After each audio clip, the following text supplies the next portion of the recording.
हरे कृष्णा। आज का हमारा सत्संग श्रीमद् भगवद गीता के तीसरे अध्याय का 17वां श्लोक। भगवान कृष्ण कह रहे हैं कि जो व्यक्ति आत्मा ही में आनंद लेता है और जिसका जीवन आत्म साक्षात्कार युक्त है और जो अपने में ही पूर्णतया संतुष्ट रहता है, उसके लिए कोई कर्तव्य नहीं है, कोई कार्य नहीं है। इसका अर्थ और आज की सत्संग 3 बातों पर हम करेंगे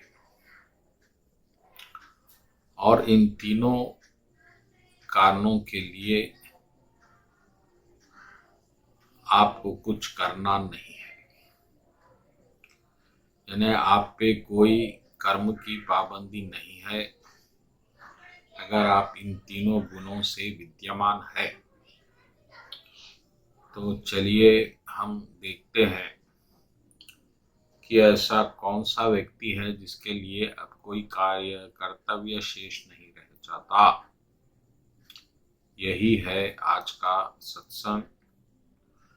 हम सब कर्तव्यों से बंधे हैं और हमारा कर्तव्य ही हमें कर्म के लिए बाध्य करता है। जैसा कि जन्म से ही हम माता पिता के प्रति कर्तव्य से बंध गए, फिर कुछ काल में गुरु से कर्तव्य के लिए बंध गए, फिर उसके बाद पत्नी से पति से कर्तव्य के लिए बंध गए, फिर बच्चों की परवरिश बड़ों करने के लिए कर्तव्य से बंध गए। इस तरह से हर क्षण जहाँ जहाँ जैसी जैसी परिस्थितियां आई है, हम उसी तरह से भिन्न भिन्न कर्तव्यों से बंध गए और ये कर्तव्य ही हमारे असंतुष्टि का कारण भी हो गए, हमारे कर्म का कारण भी हो गए और हमारे चिंता का कारण भी हो गए। लेकिन कृष्ण एक ऐसी स्थिति बता रहे हैं जब आपको अब कोई कर्तव्य आपका शेष नहीं रह जाता। तो वो कौन सी स्थिति है वह इस श्लोक में दर्शाई गई है। तो पहली स्थिति ये है कि आप आत्मा में आनंद लें।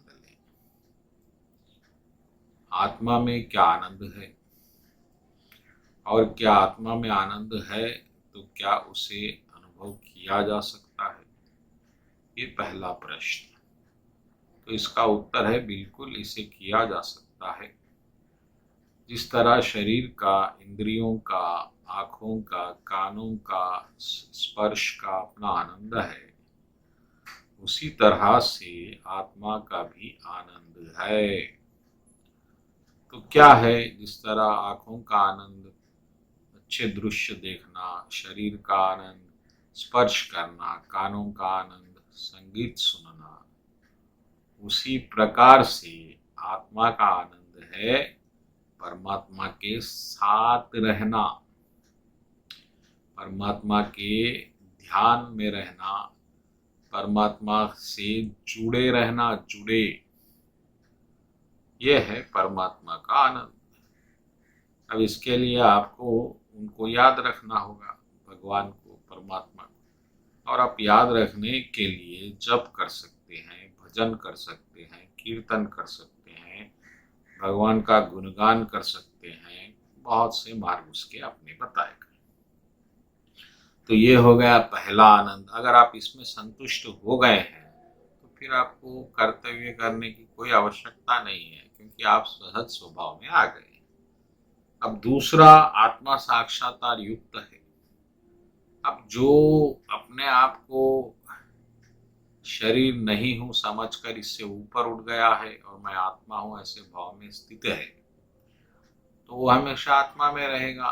वो तो मरने वाले शरीर में क्यों रहेगा बार बार। तो दूसरा कंडीशन ये है कि आप आत्म साक्षात्कार युक्त हो, यानी आत्मा के साथ जुड़े रहें और उसका अनुभव हर क्षण अगर आप कर रहे हैं तो फिर आपको शरीर के कर्तव्य करने की आवश्यकता नहीं है। और तीसरा, अपने में पूर्णतया संतुष्ट हो, यानी कि तीसरा बहुत महत्वपूर्ण है कि आप उसमें ही बड़े आनंदित हैं। आप अपने भजन कीर्तन अपने आध्यात्मिक कार्यों में आनंद ले रहे हैं और आपको फिर अब भौतिक आनंद की आवश्यकता नहीं है। यानी आप अपने आनंद के लिए स्त्री, धन, पदवी इस पे निर्भर नहीं है और अपने परिवार पे भी निर्भर नहीं है, तो निश्चित ही आप दिव्य आनंद ले रहे हैं और उसमें संतुष्ट भी है। तो ये 3 गुण अगर आप में है तो भगवान कह रहे हैं कि आपके सब कर्तव्य नष्ट हो गए हैं। अब आपका कोई कर्तव्य श्रेष्ठ नहीं रहेगा, क्योंकि आपका एक कर्तव्य रह गया है, वो है परमात्मा के साथ रहना, परमात्मा का प्रेम का आनंद लेना। बस यह करिए और इसको अपने जीवन में उतारिए, तभी आपको आध्यात्मिकता का लाभ होगा। वरना अगर आपको आध्यात्मिक जीवन में कोई संतुष्टि नहीं मिल रही है तो फिर तो भौतिक जीवन ही अच्छा है। तो अगर आप इसमें बार बार अपने को डुबाएंगे, रमाएंगे, तो आपको आनंद प्राप्त होगा। उसका प्रयोग कीजिए और अपने जीवन को बिना किसी धन के, बिना किसी श्रम के आनंद में रखिए और हमेशा नित्य आनंद में रहिए। बोलो कृष्ण कन्हैया लाल जी।